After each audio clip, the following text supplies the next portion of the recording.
ക്രൂശിക്കപ്പെട്ട ക്രിസ്തുവിനെ പ്രസംഗിക്കുന്നു. ത്രിയേക ദൈവത്തിന് സ്തുതി. ബഹുമാനപ്പെട്ട അച്ഛനും അനുഗ്രഹീതരായ ദൈവമക്കൾക്കും കർത്താവായ യേശു ക്രിസ്തുവിൻ്റെ പരിശുദ്ധമായ നാമത്തിൽ എൻ്റെ വിനീതമായ വന്ദനം. ദൈവത്തിന് സ്തോത്രം. നമുക്ക് രണ്ട് വാക്യങ്ങൾ വായിക്കാം. 102 സങ്കീർത്തനം 5 വാക്യം മുതൽ 2 വാക്യങ്ങൾ വായിക്കാം. 102 സങ്കീർത്തനം 5 വാക്യം മുതൽ. എൻ്റെ ഞരക്കത്തിൻ്റെ ഒച്ച നിമിത്തം എൻ്റെ അസ്ഥികൾ മാംസത്തോട് പറ്റുന്നു. ഞാൻ മരുഭൂമിയിലെ വേഴാമ്പൽ പോലെയാകുന്നു. ശൂന്യസ്ഥലത്തെ മൂങ്ങ പോലെ തന്നെ ഞാൻ ഉറക്കളിച്ചിരിക്കുന്നു.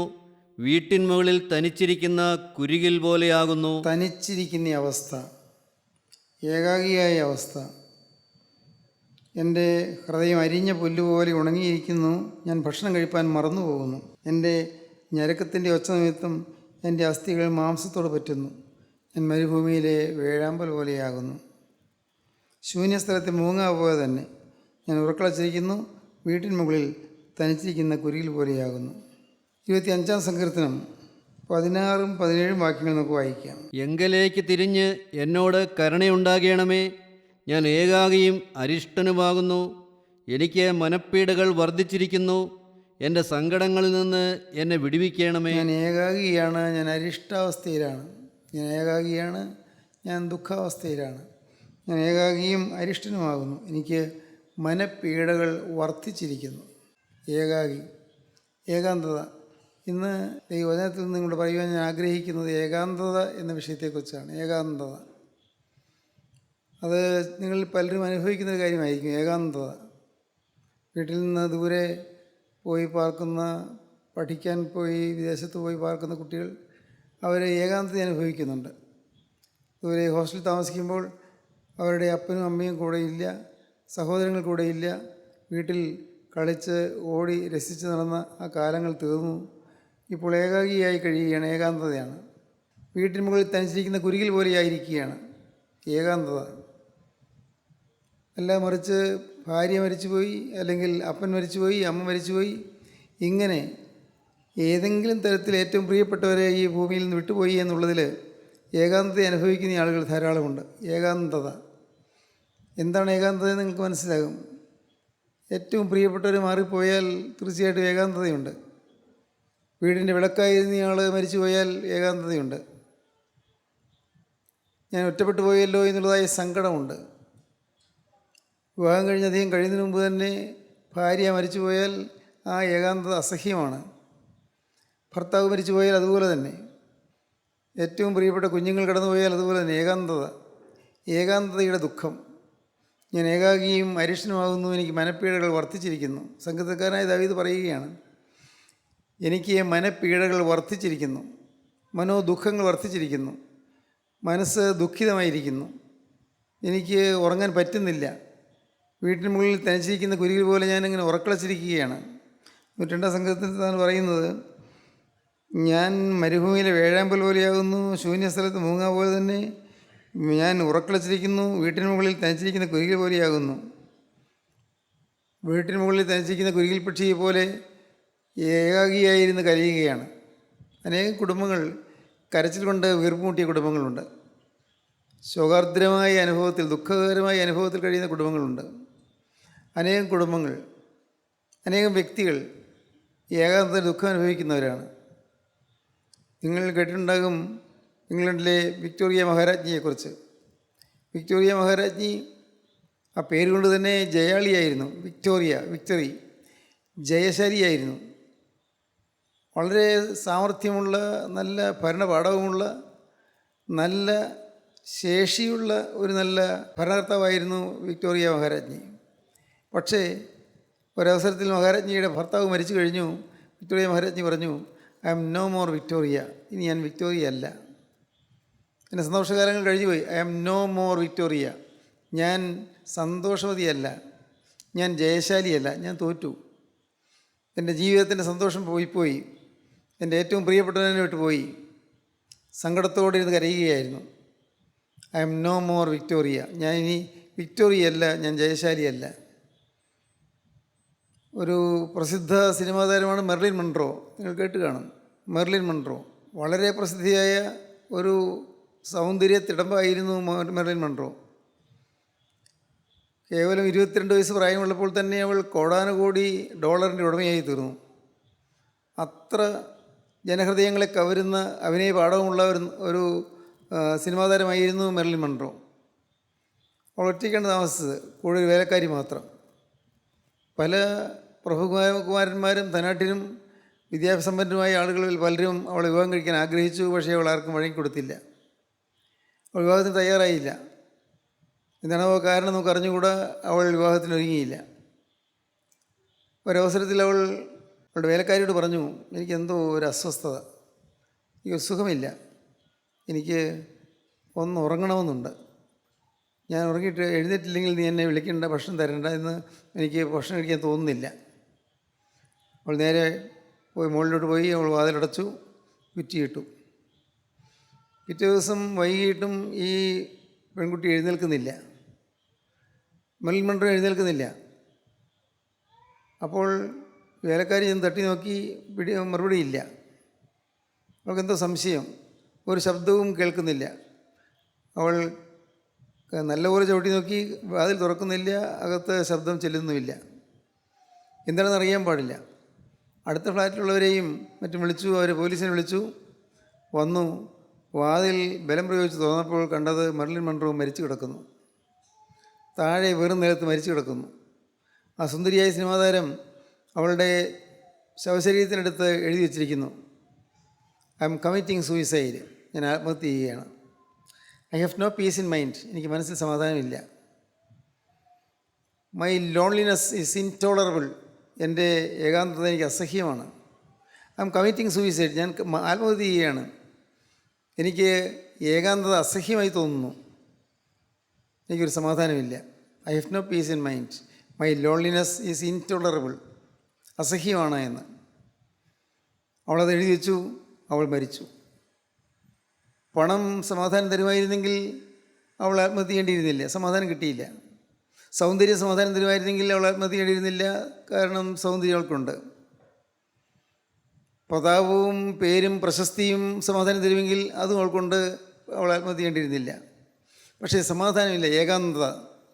എത്രയോ ആരാധകരുണ്ട് അവൾക്ക്, പക്ഷേ അവൾക്ക് ഏകാന്തത തോന്നി. എത്രയോ ആരാധകർ. മനുഷ്യജീവിതത്തിൻ്റെ ഏറ്റവും വലിയ അരിഷ്ടാവസ്ഥ ഏകാന്തതയാണ്. അപ്പനുണ്ട്, അമ്മയുണ്ട്, മക്കളുണ്ട്, സഹോദരനുണ്ട്, സഹോദരിയുണ്ട്, ഇങ്ങനെ എല്ലാവരും ഉള്ള ഒരു നല്ല വീട്ടിൽ എല്ലാം ഉണ്ട്, എല്ലാവരും ഉണ്ട്, പക്ഷേ സമാധാനം മാത്രമില്ല. എന്താണ് കാരണമെന്ന് ചോദിച്ചാൽ ഏകാന്തത തോന്നുന്നു, ഏതോ ഒരു സുഖമില്ലായ്മ, ശോകമുഖമായൊരവസ്ഥ, ദുഃഖകരമായൊരു സ്ഥിതി, ഏകാന്തത. അനേകം ആളുകൾ എങ്ങനെയാണ്, നമ്മിൽ പലരും അതുപോലെയാണ് ഏകാന്തതയുടെ ദുഃഖം അനുഭവിക്കുന്നവർ കാണും. ചില ദുരിതങ്ങൾ വന്നതുകൊണ്ട് ഏകാന്തതയുടെ ആ ദുരിതം, ദുഃഖം അനുഭവിച്ചുകൊണ്ടിരിക്കുന്ന അനേകം ആളുകളുണ്ടാവും. പ്രിയപ്പെട്ടവരെ, ഏകാന്തത അസഹ്യമാണ്. നിങ്ങളൊന്ന് ചിന്തിച്ച് നോക്കൂ, നിങ്ങളുടെ ജീവിതത്തിൽ ഏകാന്തത തോന്നിയിട്ടുണ്ടോ? എൻ്റെ പ്രശ്നം കാണാൻ എനിക്ക് ആരുമില്ല, എൻ്റെ സങ്കടം കാണാൻ എനിക്ക് ആരുമില്ല, എൻ്റെ പ്രയാസം കാണാൻ എനിക്ക് ആരുമില്ല, എന്നെ ഒന്ന് സഹായിക്കാൻ ആരുമില്ല, എന്നോടൊരു മധുരവാക്ക് പറയാൻ ആരുമില്ല, എനിക്കൊരു ഒത്താശ തരാൻ ആരുമില്ല, ഞാൻ ഏകാഗിയായിരിക്കുന്നു, എൻ്റെ പ്രശ്നം കാണാൻ ആരുമില്ല, ഞാൻ ഏകാഗിയായിരിക്കുന്നു, ഞാൻ ഒറ്റപ്പെട്ടു പോയിരിക്കുന്നു, എനിക്ക് സമാധാനമില്ല എന്ന് ചിന്തിക്കുന്ന അനേകം ആളുകളുണ്ട് ഈ ലോകത്ത്. നമ്മിൽ പലരും അങ്ങനെ ആയിരിക്കാം. എനിക്ക് നിങ്ങൾക്കറിയാവുന്നതുപോലെ എനിക്കും അങ്ങനെ ചില അനുഭവങ്ങളുണ്ടായിരുന്നു. ഇനി ഒരു വയസ്സിൽ അപ്പൻ മരിച്ചു പോയതുകൊണ്ട് ഒരു ഏകാന്തത ഞങ്ങൾ അനുഭവിച്ചിരുന്നു. അമ്മയും എൻ്റെ പെങ്ങളും ഞാനും മാത്രമുള്ള ആ കൊച്ചു കുടുംബം ഏകാന്തമായിരുന്നു. അന്ന് ആരും കയറി വരുന്നില്ല, ആരും കയറി വരാൻ തോന്നുന്നില്ല. കാരണം ആരെ കാണാൻ കയറി വരണം? മുമ്പ് ഉച്ചഭക്ഷണത്തിനൊക്കെ 10, 15, 20 പേരൊക്കെ വരാറുണ്ടെന്ന് പറയാറുണ്ട്. അത്രമാത്രം ആളും പേരുമുള്ള ഒരു നല്ല നിലവാരത്തിലുള്ള കുടുംബമായിരുന്നു. പക്ഷെ അപ്പം മരിച്ചതോടുകൂടി എല്ലാം നിലച്ചു. വീട് ഉറങ്ങിപ്പോയി എന്ന് നമ്മൾ പറയും. വീട് ഉറങ്ങിപ്പോയി, വീട് ശോകമുഖമായിപ്പോയി, ദുഃഖകരമായൊരു അനുഭവമായിപ്പോയി. അമ്മ ചിലപ്പോൾ നെഞ്ചത്തടിച്ച് കരയുന്നത് ഞാൻ കണ്ടിട്ടുണ്ട്. എൻ്റെ കർത്താവേ, ഞാൻ എന്ത് മഹാഭാവം ചെയ്തിട്ടാണ് എനിക്കിങ്ങനെ വന്നതെന്ന് പറഞ്ഞ് കരയുന്നു. എന്നും തോരക്കണ്ണീരായിരുന്നു അമ്മയ്ക്ക്. കുടുംബമാകെ അസ്വസ്ഥമായിരുന്നു.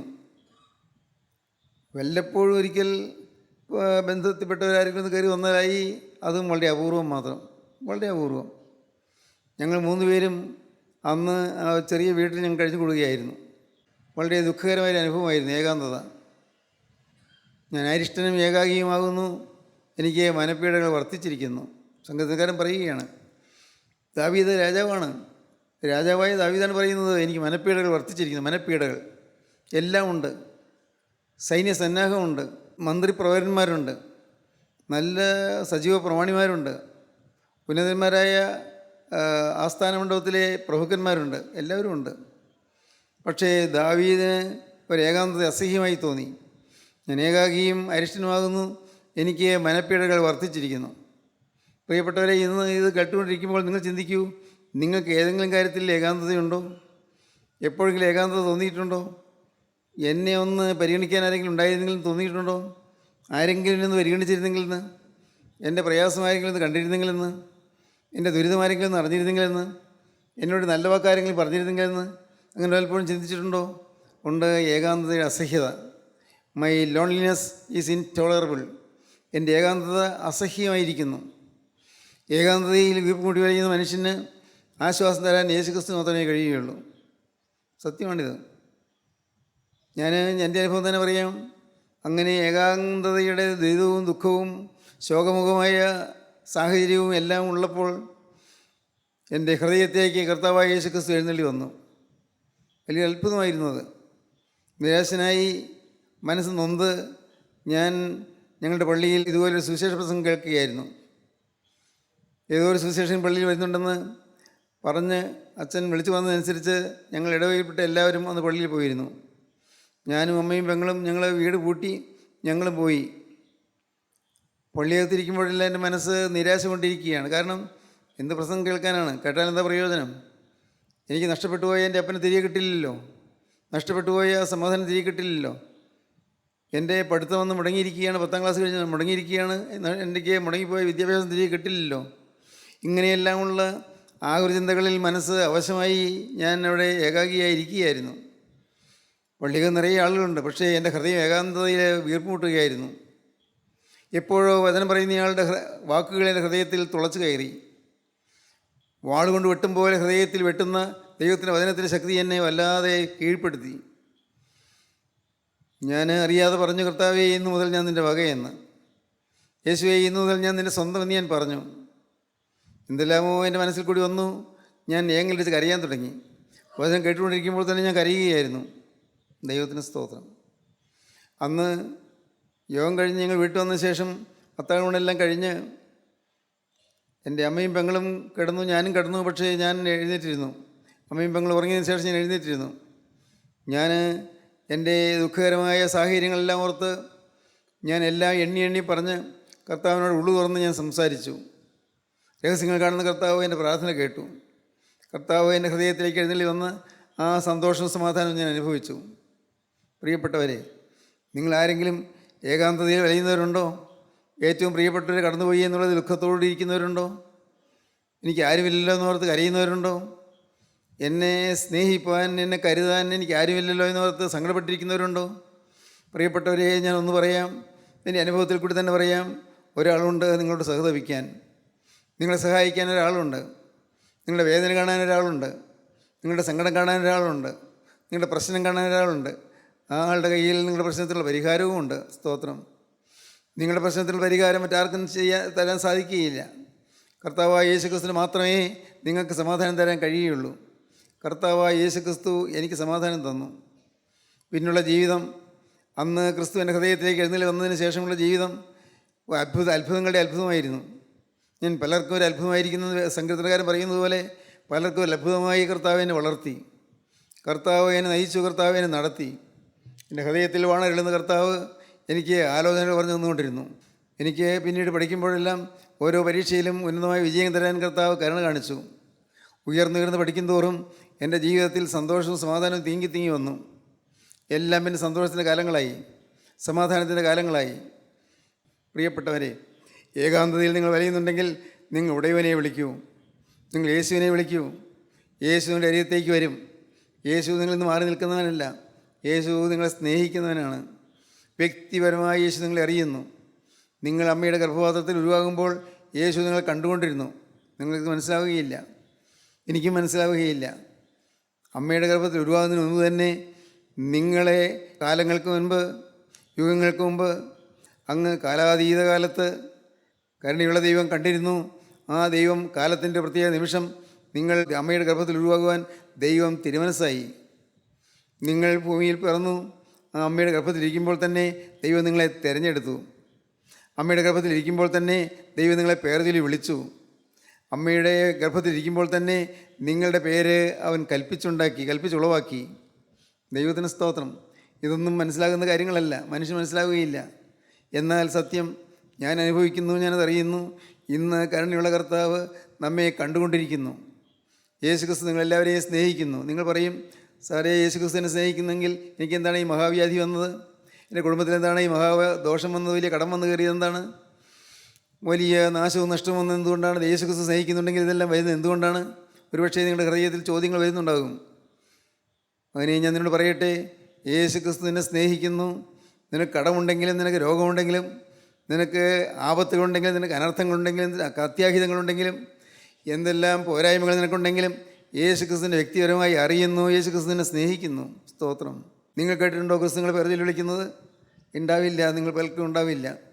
യേശുക്രിസ്തു നിങ്ങളെ പേർ ചൊല്ലി വിളിക്കുന്നത് നിങ്ങൾക്ക് അനുഭവിക്കാൻ സാധിക്കും. അനുഭവിക്കുകയാണ്. ഇതൊരു അനുഭവമാണ്. It's an experience. അതൊരു അനുഭവമാണത്. യേശുക്രിസ്തു നിങ്ങളെ പേർ ചൊല്ലി വിളിക്കുന്നത് നിങ്ങൾ കേൾക്കാം. നിങ്ങൾ യേശുവിനോട് ചേർന്ന് നടക്കുകയാണെങ്കിൽ, യേശുവിൽ വിശ്വസിച്ച് യേശുവിനോട് ചേർന്ന് നടക്കാൻ നിങ്ങൾ തീരുമാനിച്ചാൽ നിങ്ങളെ യേശു പേർ ചൊല്ലി വിളിക്കും. ശൗലേ ശൗലേ നീ എന്നെ ഉപദ്രവിക്കുന്നത് എന്തായെന്ന് വിളിച്ച അതേ സ്വരം തന്നെ നിങ്ങളെ പേർ ചൊല്ലി വിളിക്കും. മോനെ നീ എന്തിനാണ് കരയുന്നത്, എന്തിനാണ് ഏകാഗിയായി വ്യസനിച്ചിരിക്കുന്നത് എന്ന് പറഞ്ഞ് എൻ്റെ കണ്ണുനീര് കർത്താവ് തുടച്ചു തരും. നിങ്ങൾക്ക് തോന്നുന്നു ഇതെല്ലാം ഭാവനകളാണോ എന്ന്, പ്രസംഗ ഭാഷയാണോ എന്ന്. അല്ല പ്രിയരെ, അല്ല. ഇതെല്ലാം അനുഭവമാണ്. അനുഭവം നിങ്ങൾക്കത് അനുഭവിക്കാമെന്നാണ് ഞാൻ പറഞ്ഞത്. ദൈവത്തിന് സ്തോത്രം. നിങ്ങൾ രോഗക്കിടക്കയിൽ കിടക്കുമ്പോൾ യേശുക്രിസ്തു അരികത്ത് വന്ന കിടക്കയിൽ ഒന്ന് ഇരിക്കും. നിങ്ങളുടെ കട്ടിലിൽ യേശുക്രിസ്തു വന്ന് ഇരിക്കും. യേശുക്രിസ്തു നിങ്ങളെ തലോടിക്കൊണ്ടിരിക്കും. ദൈവത്തിന് സ്തോത്രം. നിങ്ങൾ ഒരു പക്ഷേ ഹോസ്പിറ്റലാണെങ്കിൽ ഹോസ്പിറ്റലിൽ യേശു വന്ന് നിങ്ങളുടെ അരികത്ത് വന്ന് ഇരിക്കുകയും നിങ്ങളോട് സംസാരിക്കുകയും ചെയ്യും. നിങ്ങൾ കേൾക്കുന്നില്ല, നിങ്ങൾ അറിയുന്നില്ല. എന്നാൽ നിങ്ങൾക്ക് ആത്മീയമായൊരു ഉൾക്കാഴ്ച കിട്ടിയാൽ, ആത്മീയമായ ഒരു മാനസാന്തരം വന്നാൽ, ആത്മീയമായൊരു പരിവർത്തനം വന്നാൽ യേശുക്രിസ്തു നിങ്ങളോട് ചേർന്ന് നടക്കുന്നതും ഇരിക്കുന്നതും നിങ്ങൾക്ക് അനുഭവിക്കാൻ സാധിക്കും. നിങ്ങളുടെ കാര്യം യേശുവിൻ്റെ കാര്യമായി തീരും. ദൈവത്തിന് സ്തോത്രം. പ്രിയപ്പെട്ടവരെ, നിങ്ങളൊന്ന് പറഞ്ഞുകൊള്ളട്ടെ. നിങ്ങൾക്ക് നിങ്ങളുടെ മകൻ നിങ്ങളുടെ അടുക്കൽ വന്ന്, അപ്പോൾ എനിക്ക് ഒരു അത്യാവശ്യമായിട്ട് എനിക്ക് ഒരു 2 ഷൂസ് വേണമല്ലോ.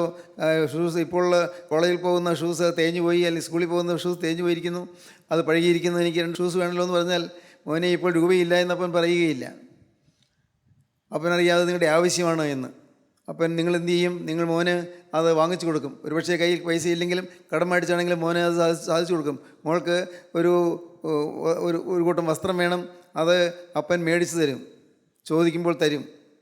എന്നാൽ സ്വർഗത്തിലെ അപ്പൻ, നിത്യനായ ദൈവം നമ്മുടെ ആവശ്യങ്ങൾ നിറവേറ്റി തരുന്നവനാണ്. നിങ്ങൾക്ക് മനസ്സിലാകുന്നുണ്ടോ ഞാൻ പറയുന്നത്? നമ്മുടെ ആവശ്യങ്ങൾ നിറവേറ്റി തരും. അപ്പൻ്റെ മോനായി തീർന്നാൽ അപ്പൻ നിങ്ങളുടെ ആവശ്യങ്ങൾ സാധിപ്പിച്ചു തരും. അപ്പൻ്റെ മോളായി തീർന്നാൽ മോളുടെ കാര്യം അപ്പൻ നടത്തി തരും. അപ്പോൾ എനിക്ക് ഇന്ന സ്ഥലത്ത് ഒരു വേദനയുണ്ടല്ലോ, എന്താണെന്ന് അറിയാൻ പാടില്ല, പേടിയാകുന്നു. അങ്ങനെ ഒരു വേദന അവിടെ വരണമെങ്കിൽ വല്ല ക്യാൻസറോ മറ്റോ ആണോ കർത്താവേ, എനിക്കറിയാൻ പാടില്ലല്ലോ. അപ്പോൾ ഇതൊന്ന് നീ നോക്കണമേ, എൻ്റെ വേദനയുള്ള ഭാഗത്തിൻ്റെ കരമൊന്ന് വെക്കണമേ എന്ന് പറയുമ്പോൾ അവിടെ യേശുക്രിസ്തു വന്ന് കരം വയ്ക്കും. ദൈവത്തിന് സ്തോത്രം. പക്ഷേ അപ്പനെ വിളിക്കാൻ അപ്പൻ്റെ മക്കൾക്കാണ് അവകാശം. ഇന്നുള്ള പ്രശ്നം അതാണ്. അനേകരും അപ്പൻ്റെ മക്കളായിട്ടില്ല. അപ്പൻ്റെ മക്കളായി തീരണം. അപ്പൻ്റെ മക്കളായി തീരണം. നാം പ്രാർത്ഥിക്കും, സ്വർഗസ്ഥനായ ഞങ്ങളുടെ പിതാവേ എന്ന് പ്രാർത്ഥിക്കും. വെറും പ്രാർത്ഥനയാണ്, ചൊല്ലലാണ്. അതുകൊണ്ട് കാര്യമില്ല. അപ്പൻ്റെ മോളായി തീരണം, അപ്പൻ്റെ മോനായി തീരണം. ഞാനും അതേ, നിങ്ങളും അതെ, അപ്പൻ്റെ മോനായി തീരണം. അപ്പൻ്റെ മോനായി തീർന്നാൽ അപ്പനോട് പറയാം, അപ്പ എനിക്ക് പരീക്ഷ എഴുതാനുള്ള കൃപ തരണമേ, ബുദ്ധി തരണമേ പറയാം. അപ്പോൾ എനിക്ക് ഞാനിപ്പോൾ ജോലിക്ക് അപേക്ഷിക്കുന്നത് അത് കിട്ടാൻ നീ എനിക്ക് കൃപ തരണമേ, ഇൻ്റർവ്യൂവിന് ഞാൻ തോറ്റുപോകാതിരിക്കാൻ കൃപ തരണമേ, പ്രാർത്ഥിക്കാം. ദൈവത്തിന് സ്തോത്രം. നിങ്ങൾക്ക് ദൈവത്തോട് ചോദിച്ചു വാങ്ങാം, പിടിച്ചു വാങ്ങാം. കാരണം നിങ്ങൾ മോനാണ്, നിങ്ങൾ മോളാണ്. അതായിത്തീരണം. മോനും മോളുമായി തീരണം. എങ്ങനെയാണ് മോനും മോളുമായി തീരുന്നത്? യോഹന്നാന് സുവിശേഷം 1-ാം അധ്യായം 12-ാം വാക്യം വായിക്കാം. എങ്ങനെയാണ് മോനായി തീരുന്നത്? സ്വർഗ്ഗത്തെ അപ്പൻ്റെ മോളായി തീരുന്നത് എങ്ങനെയാണ്? അവനെ കൈക്കൊണ്ട് അവൻ്റെ നാമത്തിൽ വിശ്വസിക്കുന്ന ഏവർക്കും ദൈവമക്കളാകുവാൻ അവൻ അധികാരം കൊടുത്തു. ദൈവമക്കളാകുവാൻ അധികാരം കൊടുത്തു. ആർക്ക്? യേശുവിനെ കൈക്കൊണ്ട് യേശുവിൻ്റെ നാമത്തിൽ വിശ്വസിക്കുന്ന ഏവർക്കും ദൈവമക്കളാകുവാൻ അവൻ അധികാരം കൊടുത്തു. ഒരു അധികാരമാണ് കിട്ടിയിരിക്കുന്നത്. നാം കെഞ്ചി അയച്ച് നിൽക്കേണ്ട കാര്യമില്ല. നാം പേടിച്ച് ചെല്ലേണ്ട കാര്യമില്ല. നമുക്ക് ധൈര്യമായി ദൈവസന്നിധിയിലേക്ക് ചെല്ലാം. എന്തുകൊണ്ട്? നമ്മുടെ ജീവിതത്തിലെ പാപങ്ങളെല്ലാം നാം ഉപേക്ഷിച്ചു എന്നുള്ളതുകൊണ്ട്. നമ്മുടെ ജീവിതത്തിലുള്ള തിന്മകളെല്ലാം ഉപേക്ഷിച്ചു. നമുക്ക് നല്ല ഉറപ്പാണ്, യാതൊരു തിന്മയും എനിക്കും ഇനി വരികയില്ല, ഉറപ്പാണ്. പാപത്തിൻ്റെ കണിക എന്നെ ഏശുകയില്ല, ഉറപ്പാണ്. ഒരു കാരണവശാലും എൻ്റെ ദൈവം ദുഃഖിക്കുന്ന ഒന്നും എൻ്റെ ജീവിതത്തിൽ വരികയില്ല, അതൊക്കെ ഉറപ്പാണ്. എങ്കിൽ നിങ്ങൾക്ക് ധൈര്യമായി ദൈവത്തിൻ്റെ അടുക്കിലേക്ക് കടന്നില്ല. ഒറ്റയ്ക്ക് നിങ്ങൾ ഏകാന്തതയിൽ ഒരു പ്രാർത്ഥന മുറിയൊന്നും ഇല്ലെങ്കിലും സാരമില്ല, എവിടെയെങ്കിലും ഒരു മുറി മാത്രമുള്ള വീടാണെങ്കിലും ശരി, നിങ്ങൾക്ക് എവിടെയെങ്കിലും മുട്ടുമുടക്കിക്കൊണ്ട് കർത്താവിനോട് പറയാം, കർത്താവേ, ഞാൻ നിൻ്റെ ദാസനല്ലേ, ഞാൻ നിൻ്റെ സൃഷ്ടിയല്ലേ, നാഥ, ഞാൻ നിൻ്റെ മകളല്ലേ, ഞാൻ യേശുക്രിസ്തുവിൻ്റെ കൈക്കൊണ്ടുള്ളല്ലേ, ഞാൻ മനസ്സറിഞ്ഞൊരു പാവം ചെയ്യില്ല തീരുമാനിച്ചതല്ലേ, അതുകൊണ്ട് ഇപ്പോൾ നീ കടന്നു വന്ന് എൻ്റെ കണ്ണീരും തുടച്ചു തരണം. ദൈവത്തിന് സ്തോത്രം. നീ ഇപ്പോൾ കടന്നു വന്ന് എൻ്റെ ശരീരത്തിൽ രോഗമൊന്ന് മാറ്റിത്തരണം. കർത്താവേ, നീ ഇപ്പോൾ കടന്നു വന്ന് എൻ്റെ ഹൃദയത്തിൻ്റെ ഉള്ളിൽ അടങ്ങിയിരിക്കുന്നതായ വൈരാഗ്യങ്ങളും പകകളും കോപങ്ങളും എല്ലാം നീ ഒന്ന് മാറ്റിത്തരണം. കോപശീലവനിൽ നിന്ന് മാറുന്നില്ല കർത്താവേ. കോപം, ഞാൻ പലപ്പോഴും കോപാവിഷ്ടനായി പോകുന്നു. കോപം കൊണ്ട് ഞാൻ അന്ധനായിത്തീരുന്നു. എൻ്റെ കർത്താവേ, നീ മനസ്സലിഞ്ഞു വന്ന് എൻ്റെ കോപം മാറ്റിത്തരണമേ. അതൊരു ഭീകരമായ പിശാചുബാധയാണെന്ന് എനിക്ക് മനസ്സിലായിട്ടുണ്ട്. കോപം വരുന്നത് ഒരു ഭൂതബാധയാണെന്ന് എനിക്ക് മനസ്സിലായി. ഇനി ഞാൻ കോപിക്കുകയില്ല കർത്താവേ. ഇപ്പോൾ നീ കടന്നു വന്ന് എന്നെ തൊടണമേ, എൻ്റെ കോപം നീ മാറ്റിത്തരണമേ. അപ്പനോട് പറയാം, അപ്പനോട് ചോദിക്കാം, അപ്പൻ ചെയ്തു തരും. ദൈവത്തിന് സ്തോത്രം. കർത്താവേ, ഒരു 5 സെൻറ്റ് ഭൂമിയെങ്കിലും കിട്ടിയാൽ മതിയായിരുന്നു എനിക്ക് സ്വന്തമായി വീട് പണിയാൻ. വാടക വീട് മാറി മാറി ജീവിക്കുന്നു. അപ്പോൾ ഞാൻ നിന്നോട് കാര്യം ചോദിക്കുകയാണ്, എനിക്ക് സ്വന്തമായി ഒരു കിടപ്പാടം തരുമോ? കിടപ്പാടം അധികമൊന്നും വേണ്ട, ഒരു ചെറിയ വീട് വയ്ക്കാനുള്ള സ്ഥലം മതി. കർത്താവേ, എനിക്ക് എല്ലാ മാസവും വാടക കൊടുക്കാനായിട്ട് വാടക ഉടമസ്ഥൻ വന്ന് ചോദിക്കുമ്പോൾ ഇല്ല എന്ന് പറയാൻ ഇടവരാതെ, വാടക കൊടുക്കാൻ നോക്കാതെ എനിക്ക് വാടകയില്ലാത്ത ഒരു സ്വന്തം വീടുണ്ടാക്കി തരാൻ നിനക്ക് കഴിയുമല്ലോ, നീ തരണമേ. ചോദിക്കാം, നിർബന്ധമായും ചോദിക്കാം. ദൈവത്തിന് സ്തോത്രം. നിങ്ങൾക്ക് ഓരോരുത്തർക്കും ദൈവത്തോട് ചോദിച്ചു വാങ്ങാം. എന്തുകൊണ്ട്?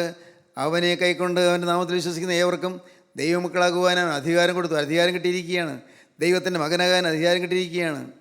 നിങ്ങൾക്ക് പറയാം, അപ്പോൾ എൻ്റെ മോള് പ്രായപൂർത്തിയായിരിക്കുന്നവൾക്ക് ഒരു വിവാഹം ആവശ്യമാണ്, എനിക്ക് അവൾക്ക് കൊടുക്കാനുള്ളതൊന്നും ഇപ്പോൾ എൻ്റെ കൈവശം ഇല്ല, എങ്ങനെ വിവാഹം നടത്തേണ്ടതെന്ന് എനിക്ക് അറിഞ്ഞുകൂടാ.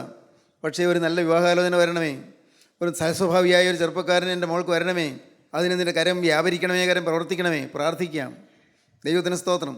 ഞാൻ ഈ കേവലം ഭൗതികമായ കാര്യങ്ങളിലേ പറയുന്നുള്ളൂ. നിങ്ങളുടെ പലരുടെയും ജീവിതത്തിലെ പ്രശ്നങ്ങളാണ് ഞാൻ ഈ പറയുന്നത്. ദൈവത്തിന് സ്തോത്രം. ദൈവത്തോട് ചോദിക്കാം, കർത്താവേ, എന്തും സമാധാനമുള്ള ജീവിതം എനിക്ക് തരണമേ. ഞാനും എൻ്റെ ഭർത്താവും തമ്മിൽ പലപ്പോഴും ഈ ഇഷ്ടക്കുറവ് വരുന്നു, നീരസം വരുന്നു, അകൽച്ച വരുന്നു, പിണക്കം വരുന്നു. ചിലപ്പോൾ ഞങ്ങൾ ആഹാരം കഴിക്കാതെ ഉറങ്ങാൻ ഇടയാകുന്നു, വിളമ്പി വെച്ച ആഹാരം കഴിക്കാതെ പോകുന്നു. പെട്ടെന്ന് അദ്ദേഹം കോപിച്ചു, ശുണ്ഠി പിടിച്ചു, അദ്ദേഹം പാത്രം വലിച്ചെറിഞ്ഞു. എൻ്റെ കർത്താവേ, എൻ്റെ കുടുംബത്തിൽ കലഹമാണല്ലോ, ഈ കലഹമൊന്ന് മാറ്റിത്തരണമേ. നിങ്ങൾക്ക് പ്രാർത്ഥിക്കാം. ഇതെല്ലാം പ്രാർത്ഥിക്കാവുന്ന വിഷയങ്ങളാണ്. എല്ലാം ചോദിക്കാം. ചോദിച്ച് വാങ്ങണമെന്ന് ഞാൻ പറയും. ദൈവത്തിന് സ്തോത്രം. ചോദിച്ച് വാങ്ങണം. ചോദിച്ചാൽ തരുന്നൊരു ദൈവമുണ്ട്. ശമൂവേൽ പ്രവാചകൻ്റെ 1-ാമത്തെ പുസ്തകം 1-ാം അധ്യായത്തിൽ വാക്യമുണ്ട്, ഞാൻ അവനെ യഹോവയോട് അപേക്ഷിച്ച് വാങ്ങി എന്ന് പറഞ്ഞവന് ശമൂവേൽ എന്ന് പേരിട്ടു. ദൈവത്തോട് അപേക്ഷിച്ച് വാങ്ങി ശമൂവേലിനെ. മക്കളില്ലായിരുന്നു. ഹന്ന മച്ചിയായിരുന്ന ഹന്ന അവൾ ദുഃഖിതയായി കഴിയുകയായിരുന്നു.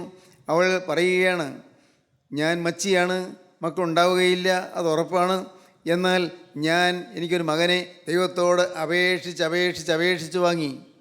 ഞാൻ യഹോവയോട് അപേക്ഷിച്ച് വാങ്ങി. ചോദിച്ച് വാങ്ങി. ദൈവത്തോട് അപേക്ഷിച്ച് വാങ്ങി. നിങ്ങൾക്കുള്ള ഒരു കുഞ്ഞ് കർത്താവിൻ്റെ കൈകളിൽ ഇരിപ്പുണ്ട്. ചോദിച്ച് വാങ്ങണം. ചോദിച്ച് നിങ്ങളുടെ കയ്യിലേക്ക് എടുക്കണം. കർത്താവിൻ്റെ കയ്യിൽ നിങ്ങളുടെ ഒരു കുഞ്ഞുണ്ട്. ഇനിയും ലഭിക്കാനിരിക്കുന്ന കുഞ്ഞ്, ഇതുവരെയും കുഞ്ഞുങ്ങളെ കിട്ടിയില്ലല്ലോ, ഒരു കുഞ്ഞ് നിങ്ങൾക്ക് ലഭിക്കണമെന്നുണ്ട്. വിവാഹം കഴിഞ്ഞ് അനേകം വർഷങ്ങളായി. കർത്താവേ, നിൻ്റെ കയ്യിൽ ആ കുഞ്ഞുണ്ട്, ഞാൻ വിശ്വസിക്കുന്നു, എനിക്കുള്ള കുഞ്ഞിനെ നീ എൻ്റെ കയ്യിലേക്ക് തരണമേ. ചോദിച്ചു വാങ്ങണം. കർത്താവ് പറയും, മോളെ, ഇപ്പോൾ നിനക്ക് തരാൻ നിർവാഹമില്ല, നിൻ്റെ ജീവിതത്തിൽ പാവമുണ്ടല്ലോ, ഈ കുഞ്ഞും പാവത്തിൽ ജീവിക്കാൻ ഇടയാകില്ലേ, അതുകൊണ്ട് ഇപ്പോൾ തരാൻ നിർവാഹമില്ലെന്ന് കർത്താവ് പറയും. അപ്പോൾ പറയണം, കർത്താവേ, ഞാൻ പാവമെല്ലാം ഉപേക്ഷിച്ചല്ലോ, എൻ്റെ ജീവിതത്തിൽ ഇതുവരെയും ഒന്നുപോയി പാവങ്ങളെല്ലാം ഞാൻ ഏറ്റുപറഞ്ഞ് ഉപേക്ഷിച്ചല്ലോ, ഇനിമേൽ പാവം ചെയ്യില്ലെന്ന് ഞാൻ തീരുമാനിച്ചല്ലോ, അതുകൊണ്ട് ഞാൻ നിൻ്റെ മകളായതുകൊണ്ട് ഞാനോട് ചോദിക്കുകയാണ്, എനിക്ക് നിൻ്റെ കയ്യിലിരിക്കുന്ന കുഞ്ഞിനെ നീ എനിക്ക് തരണം. ദൈവത്തിന് സ്തോത്രം. ചോദിക്കാം. കടം മൂടി നിൽക്കുന്നവർ, പൈസയ്ക്ക് വലഞ്ഞ് വിഷമിക്കുന്നവർ, ഈ എല്ലാം വിറ്റാലും കടം തീരാതെ ഭാരപ്പെട്ടിരിക്കുന്നവർ, ജപ്തി നോട്ടീസ് ആയവർ, അവർക്കും ചോദിക്കാം, കർത്താവേ, എനിക്കൊരു പോംവഴി തരണമേ, എൻ്റെ കടം തീർക്കാനൊരു പോംവഴി തരണമേ, എനിക്ക് മനുഷ്യരുടെ മുഖത്ത് നോക്കാൻ വയ്യാതെ അപമാനം വന്നിരിക്കുന്നല്ലോ, കർത്താവേ, നീ എന്നെ സഹായിക്കണമേ. നിങ്ങൾക്ക് ചോദിക്കാം. ദൈവത്തിന് സ്തോത്രം. പ്രിയപ്പെട്ടവരെ, എപ്പോൾ നിങ്ങൾ അപ്പൻ്റെ മോളായി കഴിഞ്ഞാൽ, അപ്പൻ്റെ മോനായി കഴിഞ്ഞാൽ അപ്പൻ്റെ മോനായി തീരണം. സ്വർഗസ്ഥനായി ഞങ്ങളുടെ പിതാവേ എന്ന് വിളിക്കത്തക്കവണ്ണം അപ്പൻ്റെ മകനായി തീരണം, അപ്പൻ്റെ മകളായി തീരണം. അതൊരു മഹാവലിയ ഭാഗ്യ പദവിയാണ്. ആ പദവി നിങ്ങൾ പ്രാപിക്കണം. ഇന്ന് ഈ വാക്കുകൾ കേട്ടുകൊണ്ടിരിക്കുമ്പോൾ ഇപ്പോൾ തന്നെ നിങ്ങൾക്ക് പ്രാർത്ഥിക്കാം, കർത്താവേ മനസ്സിലിയണമേ, എൻ്റെ മേൽ നിരകാരം വയ്ക്കണമേ, എനിക്ക് നിൻ്റെ മകനാകാൻ നിൻ്റെ മകളാകാനുള്ള ഭാഗ്യം തരണമേ. ഞാൻ വ്യക്തമായൊരു തീരുമാനം എടുക്കുകയാണ് കർത്താവേ. ഇനിമേൽ ഞാൻ പഴയ മനുഷ്യനായിരിക്കുകയില്ല, ഞാൻ പുതിയ മനുഷ്യനായിരിക്കും. ഇനി ഞാൻ കോപിക്കുകയില്ല, ഇനി ഞാൻ ചീത്ത വഴിക്ക് പോവുകയില്ല, അശുദ്ധ ജീവിതം നയിക്കുകയില്ല, ആരോട് ഞാൻ വഴക്കടിക്കുകയില്ല, ആരോട് വൈരാഗ്യം വെച്ചുകൊണ്ടിരിക്കുകയില്ല. എൻ്റെ കർത്താവേ, ഇന്നു മുതൽ ഞാൻ പുതിയ മനുഷ്യനായിരിക്കും. ഇപ്പോൾ നീ എൻ്റെ ഹൃദയത്തിലേക്ക് കടന്നു വന്ന് ഇപ്പോൾ എന്നെ നീ സ്വീകരിക്കണമേ, എന്നെ നീ കൈക്കൊള്ളണമേ, എന്നെ നിൻ്റെ മകളാക്കി തീർക്കണമേ, എന്നെ നിൻ്റെ മകനാക്കി തീർക്കണമേ. ഇന്ന് ഞാൻ നിൻ്റെ സന്നിധിയിൽ അപേക്ഷിക്കുന്ന ഈ അപേക്ഷ നീ കേൾക്കണമേ. എന്നോട് പിണങ്ങിയിരിക്കുന്നവർ അവരോട് അടുക്കുവാൻ നീ കൃപ തരണമേ. എന്നോട് വഴക്കടിച്ചിരിക്കുന്നവരോട് അവരെ സ്നേഹിപ്പാൻ നീ കൃപ തരണമേ. എൻ്റെ കർത്താവേ, ഒരു പുതിയ മനുഷ്യനായി തീരാൻ കൃപ തരണമേ. പ്രാർത്ഥിക്കുമോ? നിങ്ങൾ ഇപ്പോൾ തന്നെ പ്രാർത്ഥിക്കുമോ? ദൈവത്തിന് സ്തോത്രം. നമുക്ക് പ്രാർത്ഥിക്കാം. കാരുണ്യവാനായ ഞങ്ങളുടെ സ്വർഗീയ പിതാവേ, ഈ മനോഹരമായ ദിവസം ഞങ്ങൾക്ക് തന്നതിനായി ഞങ്ങൾ നിന്നെ സ്തുതിക്കുന്നു. എല്ലാവരെയും തുടരണമേ കർത്താവേ, എല്ലാവരെയും അനുഗ്രഹിക്കണമേ കർത്താവേ. എല്ലാവർക്കും നിൻ്റെ വചനത്തിൻ്റെ ശക്തി പകർന്നു കൊടുക്കുകയും കർത്താവേ, ജീവൻ അവരുടെ ഹൃദയത്തിലേക്ക് പകരുകയും ചെയ്യണമെന്ന് പ്രാർത്ഥിക്കുന്നു. ജീവനായ ക്രിസ്തു ഹൃദയത്തിലേക്ക് വന്ന് മരിച്ച ആത്മാവിനെ ജീവിപ്പിക്കണമെന്ന് പ്രാർത്ഥിക്കുന്നു. എല്ലാവരെയും പാവത്തിൽ നിന്ന് മോചിപ്പിക്കണമേ, സ്വർഗ്ഗരാജ്യത്തിന് വേണ്ടി ഒരുക്കണമേ. രണ്ടാമത്തവരിൽ പറന്നു വരുന്ന വിശുദ്ധന്മാരുടെ നിലയിൽപ്പാൻ എല്ലാവരെയും യോഗ്യരാക്കി തീർക്കണമേ. യേശു ക്രിസ്തുവിൻ്റെ മഹത്വമേറിയ നാമത്തിൽ ചോദിക്കുന്നു, കൃപയോടെ കേൾക്കണമേ. ആമീൻ.